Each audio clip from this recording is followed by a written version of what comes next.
My name is Noreen O'Connell, founder and director of beabiz.com, a web portal dedicated to free training and development. This is one of a series of trainings for people managers based on 25 years working in leadership and management. I have worked with many performance management tools over the years, and in this training series I bring together guidance on the most important steps. This video focuses on managing poor performance. The other steps are covered in separate training videos. All of the information and supporting material for this video can be found in my Performance Management Guidebook. Managing poor performance is both challenging and time-consuming for people managers. Let's have a look at some steps you can take when poor performance is an issue. Define the main performance issue.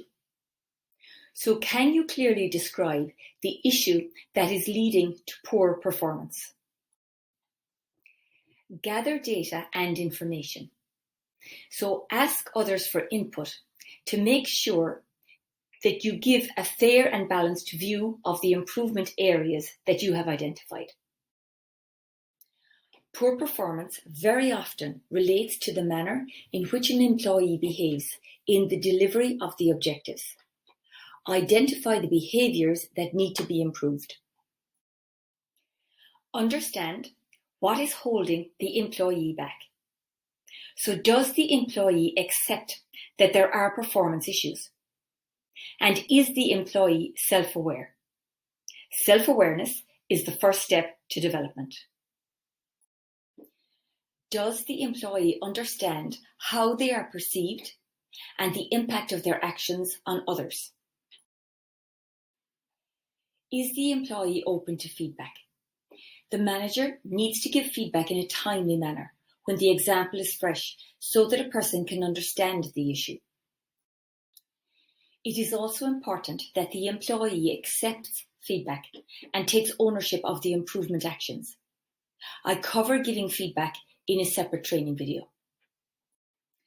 Is the employee capable of delivering their objectives? Is training or coaching needed? And is the employee willing to address the issues? Have you prepared specific examples of poor performance, suggested improvement actions, and different approaches the person could have taken for a better result? Develop a performance improvement plan with clear, actionable objectives. Identify the 1 to 2 specifics that will lead to an improvement in performance or behaviour. For behavioural objectives, outline the behaviour a person needs to display in order to perform to the required standard. Behaviours relate to a company's values and what is deemed to be acceptable behaviour at work. Include relevant coaching or training to support the employee on building their skills and competencies. And make recommendations for improvement, describing what higher levels of performance look like. Highlight the person's strengths and how these can be leveraged in addressing the issues, and outline your expectations. Ask the employee for their perspective. Give the person time to absorb and to react.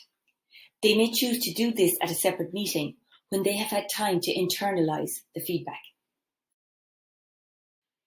Align with the employee on next steps and how their performance will be measured. Summarize the discussion and what was agreed, and align on a review process, setting a date for a follow-up meeting. Meet the employee regularly to review progress and to provide support and feedback. A good people manager regularly discusses performance with an employee, both formally and informally, throughout the year, and highlights issues and problems as they crop up, providing examples to support their feedback and guidance on how to improve. If the performance issue is very serious, it may need to be dealt with urgently through a formal disciplinary process.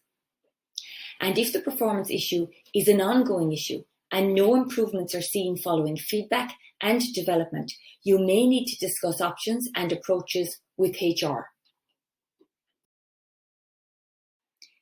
Analyse your own approach following each review session. Reflect on how it went, and if it did not go as planned, what did you learn, and how can you approach it differently the next time? All of the information covered in this video, along with support material, can be found in my Performance Management Guidebook. You will find additional training on the other key steps in performance management on our website. You can find all of my people trainings through our blog directory, and you can also find additional free trainings through our website, where we have pages dedicated to management training and personal development training.